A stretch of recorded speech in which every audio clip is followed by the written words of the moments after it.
Hey everybody, Christian from Treasure Town here, and today we're going to be focused in on the 1973 Lincoln Memorial penny. And while most of these are just going to be worth a cent or maybe two because of the copper value, we're also going to really want to learn about the varieties. So there are some rarer ones that you should be searching for. There's also conditional rarities. There's also, error coins. We'll be focused on all those different things to get you hopefully more interested in collecting, but also just give you a good sense of what you're working with when you come across one of these 73 pennies. We'll get right into the presentation now. So here we've got the 1973 Lincoln Memorial cent. I really like the coin in front of us. I'll give you a little bit of an overview from 1959 to 1981. They're going to be making all of them in a 95% copper. 1982 is a transitional year. You can pause for the key dates and to read up a little bit more, but the coin itself, 1973, if there's not going to be anything special in terms of an error or variety, which we'll cover next, the coin is going to only be worth grading at PCGS, and it would only be if it's mint state 67 red or better, because otherwise you're going to lose money on the submission fees, and it's not worth the hassle. Plus, again, you're literally throwing away the money. 3.7 billion were produced, so you do have to clear a pretty tough hurdle, and again, it's going to be a virtually flawless looking coin in order to make it worth that submission. The ones that are a little bit better, though, to be searching for, this is a really nice double die that's not in the Cherry Picker's Guide and not certified through NGC. It's going to be something you'd send to ANAX, and for mint state 65 red, I think the $60 is pretty justified because there's a pretty strong spread all through the L and through the Liberty. A little bit in the 3, I think those are more like die markers, but then here in the God, there's a really nice spread.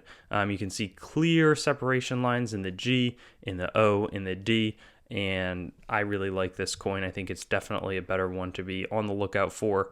There's also a second double die obverse that's going to be a bit more of an extra thickness, class 6 one, which is tough to discern, but here it's a nice comparison. If you have them side by side, much thicker bar in the bottom of the E.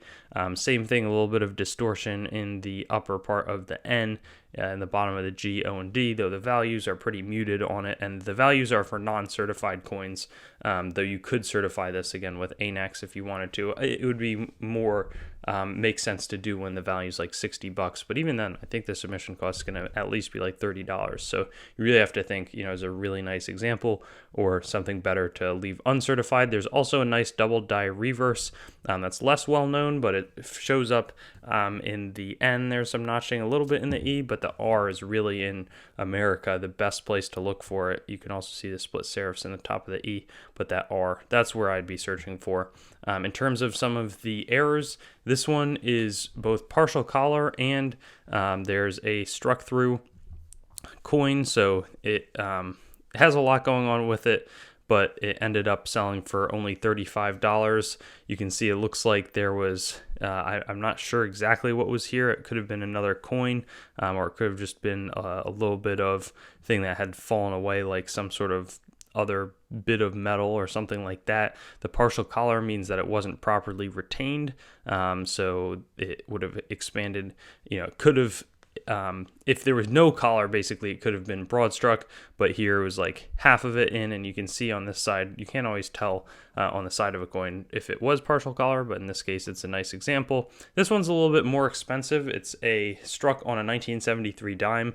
That's obviously a little bit more of a drastic error. You can see the previous date, you can see the torch on the back and Roosevelt's head, and it's obviously a different color, so visually it's like pretty, it stands out basically. Sold for $860. And then this last one was double struck with the second strike coming 90% off center, so it's nice that it has the date, that's important. And then you see a bit of clarity, clear LIBE.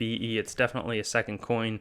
It eats into the main device, but there's not a second strike. It would have created an indent on the other coin that would have come between it, as it wasn't fully ejected from the dies. So somehow it managed to make its way outside the mint and sold for $590. So a nice group of coins here. Some interesting varieties. Definitely this one's a good one to look for.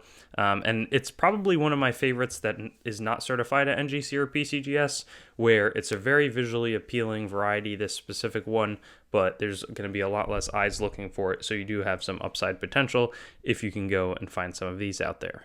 Thanks for watching, and I'll see you on some similar videos soon. Thanks for watching the video. I'd encourage you to like the video, comment, and make sure to subscribe to my channel. And I also have Facebook, Instagram, Twitter, and some other social media platforms. You can also go to my main channel website, treasuretownYT.com, to learn more about the channel and sort of stay in contact. I also will eventually host all of these videos on coinsmetalscards.com, which will be both news, marketplace, and coin information. I do have the goal of eventually getting pretty much every US coin, date, mint mark, denomination on the channel with a similar video to the one that you just watched, and that will likely all be hosted there. And then I also have treasuretowncoins.com, which is sort of my coin dealing wing, coin dealing only entity that is a little bit less focused on content production. So thank you so much, and I'll look forward to seeing you on some of my other videos. I also have videos that are not just the date, mint mark, denomination recap in this format, so you can check some of those out, and I'll have fun seeing you there.